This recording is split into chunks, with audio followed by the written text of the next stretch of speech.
ना इधर ना उधर, सीधे मुद्दे पर नज़र। और क्या है आज की खबर, आप देखना शुरू कर चुके हैं न्यूज़ 18 आपके पुनीत के साथ। तो ईरान अपने परमाणु साइट्स के निरीक्षण के लिए हो गया है तैयार। जी हाँ, ये खबर वाकई में चौंकाती है, लेकिन ये सच भी है। और इसके बारे में बाकायदा ईरान के राष्ट्रपति जो हैं मसूद पेज़ेश्कियान, उन्होंने ये बात कही है। शनिवार को ईरानी राष्ट्रपति जब कज़ाकिस्तान के डिप्टी पीएम और विदेश मंत्री से बात कर रहे थे, तब उन्होंने कहा कि ईरान की परमाणु यानी कि न्यूक्लियर साइट्स का निरीक्षण IAEA यानी कि अंतर्राष्ट्रीय परमाणु निगरानी संस्था कर सकती है। लेकिन उन्होंने एक बार फिर से ये भी साफ कर दिया है कि वो यानी कि ईरान किसी भी दबाव को किसी भी कीमत पर मंजूर नहीं करने वाला। दरअसल ईरान के प्रेसिडेंट ऑफिस की वेबसाइट पर जारी जानकारी के मुताबिक पेज़ेश्कियान ने शनिवार को ईरान की राजधानी तेहरान में कज़ाकिस्तान के उप प्रधानमंत्री और विदेश मंत्री मूरत नूरलेव के साथ बैठक की और ये टिप्पणी उस दौरान की।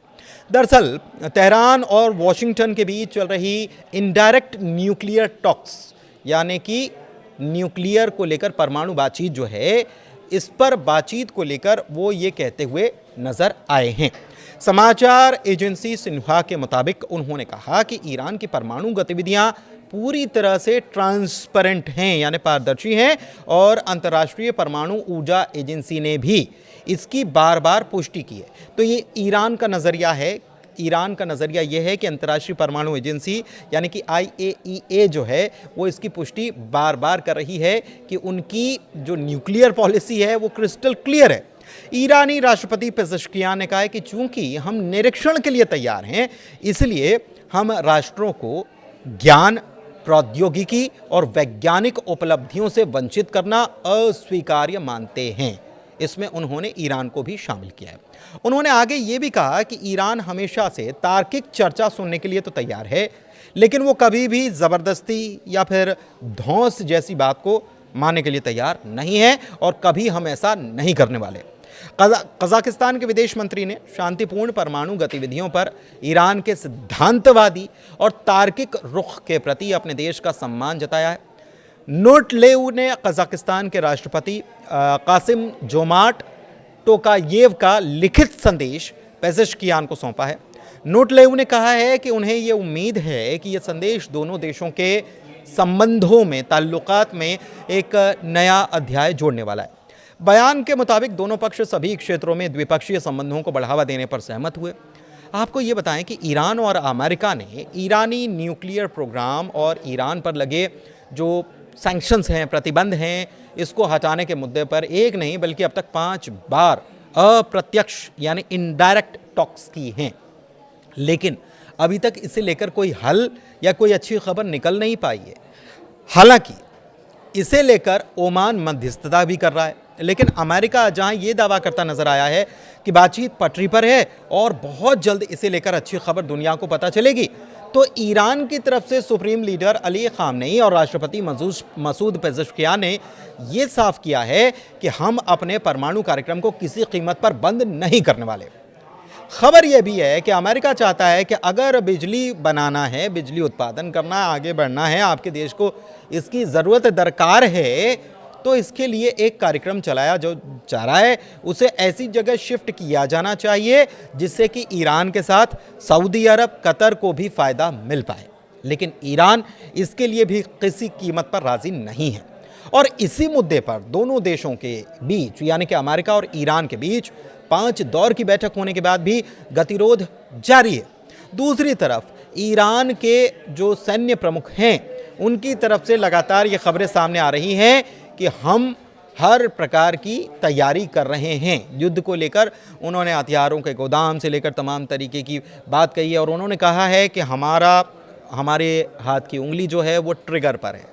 ठीक है, दूसरी तरफ खबर यह भी है कि अमेरिका के समझाने पर इजराइल ने ईरान पर अपनी कथित सैन्य कार्रवाई को रोकने का फैसला किया, और वो भी अब ये चाहने लगा है कि मुद्दे को बातचीत और कूटनीति से ही हल कर लिया जाए। जबकि IAEA की खुफिया रिपोर्ट से भी ये पता चल चुका है कि ईरान अपने यूरेनियम के संवर्धन को लगातार न केवल बढ़ा रहा है, बल्कि अगर ऐसे ही वो जारी रहा तो बहुत जल्द वो परमाणु बम यानी कि न्यूक्लियर हथियार बनाने की ताकत भी हासिल कर लेने वाला है। जबकि ईरान ये कह रहा है कि IAEA चाहे तो वो ईरान के परमाणु प्रोग्राम साइट का दौरा फिर से कर सकते हैं।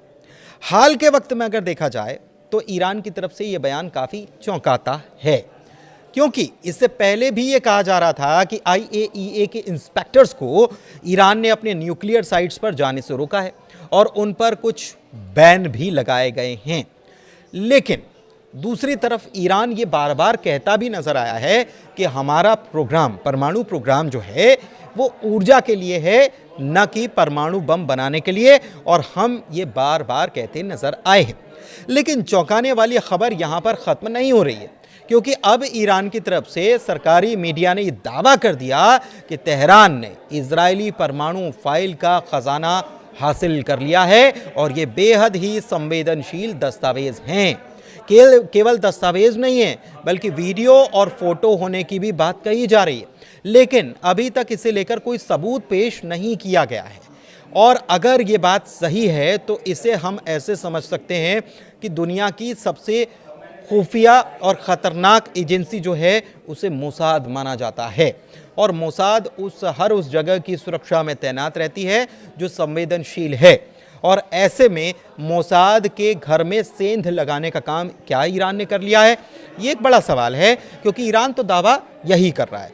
आपको ये भी बताएं कि हाल ही में इजराइल ने मई के महीने में जासूसी करने के आरोप में 2 इजरायली नागरिकों को ही गिरफ्तार किया था।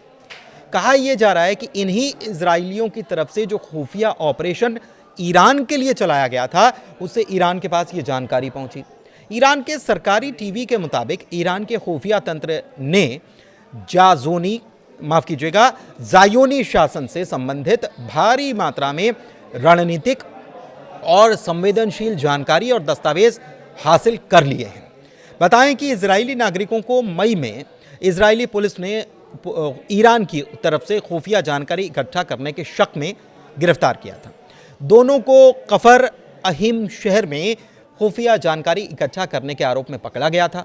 और यहाँ दिलचस्प यह है कि यहाँ पर ही रक्षा मंत्री इजराइल काट्स भी रहते हैं, और जिसे अधिकारियों ने इजराइल के अंदर बढ़ते ईरानी जासूसी अभियान का सबसे हालिया मामला भी बताया है।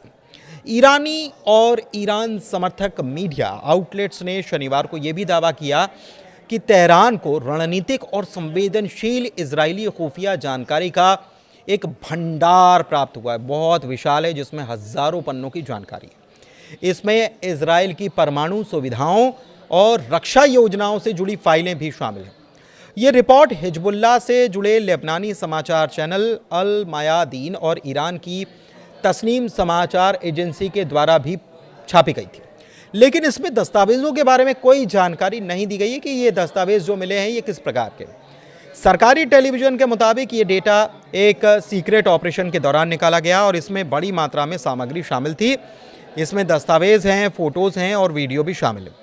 रिपोर्ट में ये भी कहा गया कि देश में सुरक्षित रूप से स्थानांतरित यानी ट्रांसफ़र किए जाने के बाद ईरानी अधिकारियों ने इस डेटा की समीक्षा की। सरकारी प्रसारक ने यह भी दावा किया है कि यह ऑपरेशन कुछ समय पहले हुआ था, लेकिन जो खुफिया जानकारी इकट्ठा की गई थी इसकी मात्रा और इसे सुरक्षित रूप से ट्रांसफ़र किए जाने की ज़रूरत के मद्देनज़र मीडिया में इसको लेकर चुप्पी बनाए रखी गई।